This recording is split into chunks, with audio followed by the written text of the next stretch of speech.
Samahan nyo nga kami ngayong araw na to. Bago nga ako magkasakit, nilinis ko na tong ilalim ng hagdan ng second floor. Yes po, malinis na po yan. Hindi ko lang talaga nabidyohan na sobrang kalat niyan dati. At lahat ng gamit na Raisin at Rain sa kwarto ko at sa first floor ay tinaas ko na. Kaya makikita nyo na maayos-ayos na talaga yan kasi dati talaga puro tambak lang yan. At nung dadalhin ko na nga tong potty train sa baba ay Diyos ko day, napakadaming unos. Kaya bago ko itaas, nilinis ko muna. Ito talaga yung mahirap kapag kahoy yung kisame nyo, Diyos ko day.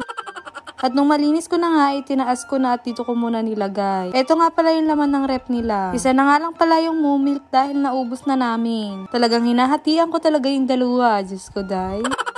At kinabukasan, aba, may ihi agad. Very good ang mga bebe ko. At hindi ko na nga kaya maglinis kagabi dahil may sakit pa nga ako niyan. Kaya ngayon ko na lang siya tatapusin. At bago maglinis, igagawan ko muna sila ng breakfast. Kinuha ko na nga muna pala sa ref ang kanilang breakfast. At ito nga pala yung Moo-Milk. Sobrang dami nga palang benefits nitong Moo-Milk na to. Kaya kung ako sa inyo, ipatry nyo na sa mga 4 babies nyo at pwede rin yan sa inyo. And after ko nga malagyan, ibibigay ko na sa kanilang dalawa. At tingnan nyo naman kung gaano kasarap na sarap to si Rain. At dahil nasa baba si Raisin, ay din ko na dinala sa baba. At pagkatapos nga nila mag-breakfast, ay akin naman bubuksan yung mga dumating na parcel. Bumili nga pala ako nitong sabitan ng kortina. Blinds nga sana yung gusto ko kaso ang hirap kabitan kapag ganito. Kaya naisip ko talaga na ito talaga yung bagay doon. At maya-maya nga lang ay dumating na din yung restock ko ng Best Bud. Ito kasi talaga yung kailangan na kailangan ko pag wala silang gana kumain. Nag-restock na nga ako para pag kailangan ko ay meron na agad ako. Mahirap kasi kapag kailangan mo na saka ka lang bibili o ilang days ka pa mag-aantay bago dumating sa'yo. Nilinis ko nga muna pala ito nalagyan na to kasi ang dumi na pala. Ito nga pala nilagyan kong mga stock nila Raisin sa first floor. Kaya nga pala pinagtataas ko na yung mga gamit nila ay para sama-sama na. Ang hirap kasi maghanap ng stock nila kung meron naman sa baba, meron pa sa taas. Hindi ko alam kung saan ko na ilagay. Dahil lahat naman ng stock nila ay hindi pare-pareho. Kaya yung mga stock nila sa baba at stock nila sa kwarto ko ay nilabas ko na dito sa second floor. Pinagsama-sama ko lang lahat ng pagkain at lahat ng mga essentials nila. Para hindi na ako mahirapan kung saan ko kukunin. Hindi ko pa nga pala nalalagay dyan yung kurtina kasi wala pa kami mahanap na kurtina. Diyos ko day.